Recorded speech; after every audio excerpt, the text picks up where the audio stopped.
calor que fa no podien atrasar-nos les classes encara que siga un mes si jo no demane massa. Vinga, sentegos tots. A veure, traeu el llibre de valencià per la pàgina 13. Anem a començar ja perquè si no se mos tira el trimestre damunt. Que com van anar les vacacions? A veure, això a tu no t'importa, ni a tu ni a ningú vos importa, perquè jo així vinc a treballar. Així no estic per contar-vos la meva vida. I així estem per avançar perquè se mos tira el trimestre damunt, però la veritat és que una preciositat. Me'n vaig anar a Tabarca fa un mes, en la meva família van passar en les xiquetes del dia, va ser molt bonico. Sí, clar, me'n vam anar a Tarragona de viatge, sí, vam pegar una volta per allí, que jo mai havia estat allà dalt. Ens va agradar en gran, saps que allí parlen un català molt paregut al d'ací. És més suau, és més dolç, és com més d'ací de la terreta. Sí, no, molt bonico, molt bonico. Les meves xiquetes de vellides, he d'estar allí. Sí, la veritat és que mos ho han passat en gran. Jo no vaig a dir-te que no. Jo m'haguera demanat un mes més.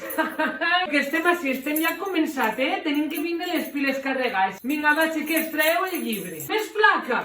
Dona, més flaca no, si mira, l'altre dia justament me'n vaig anar a despedir-me de l'estiu al xeringuito. Però han fet 3 hamburgueses cada un, 2 Coca-Cola, que si les olivetes, la picaeta... Això no ha parat. Jo necessitava ja parar, Miquel? Jo ja necessitava veure la careta. I com us ho heu passat vosaltres? A veure, conteu-me, vinga. Anem a fer una cosa. Traeu un full i dibuixeu el vostre record més bonico de l'estiu. Es posarem així, un a un i expliquem què és el que hem fet. Vinga, molt bé.